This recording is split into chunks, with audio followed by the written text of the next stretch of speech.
Еще қыздар, сіздер, например, бір какой-то киім аласыздар ғой, киім, футболка болсын, не болсын, обязательно отзывын қараңыздар. Адамдар алған, например, сейчас ненің, мында жасыл жанып тұр ғой, міне жасыл жанып тұр. Это уже проверенный, адамдар қайтадан заказ алған. А мында міне жасыл жанып тұрған жоқ, это какой-то новый. Мында жасыл жанып тұр. Сондай несіне категориясына қараңыздар, еще отзывқа қараңыздар. Обязательно, например, мына майки. Прям фотода күшті, качественный, бүйтіп фотолар болады ғой. Міне чуть-чуть астыға қарай міне түсіресіздер, главный несінде. И менде мына жасыл. Значит, точно так же, как на фото.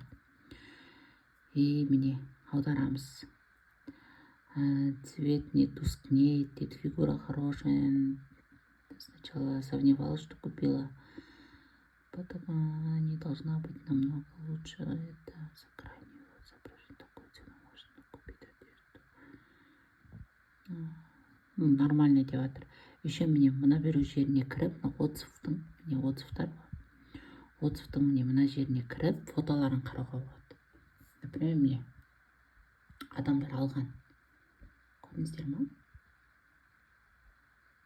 Как на самом-то деле, как она выглядит на теле. Соның бәрін көрсетеді. Качествосы. Көрдіңдер ма?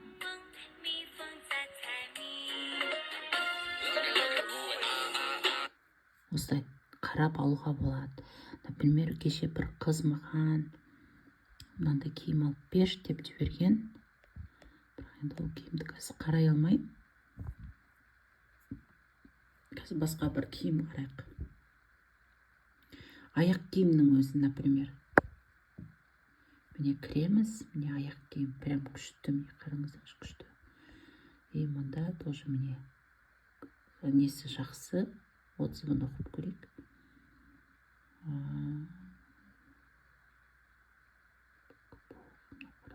Очень удобные носки.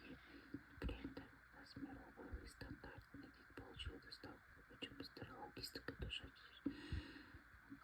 Қайта-қайта сатып алып жатыр, міне мен уже несколько раз покупаю дейді. Значит, отзывы жақсы. Енді фотосын көрейік. Фото. Көрдіңдер ма? Как выглядит на самом деле. Нормально видите. Осылай қараңыздар, обязательно. Например, мне мынау кроссовка вживую осылай көрінеді. Ал фотода қалай көрінеді екен. Осы өте ме? Все.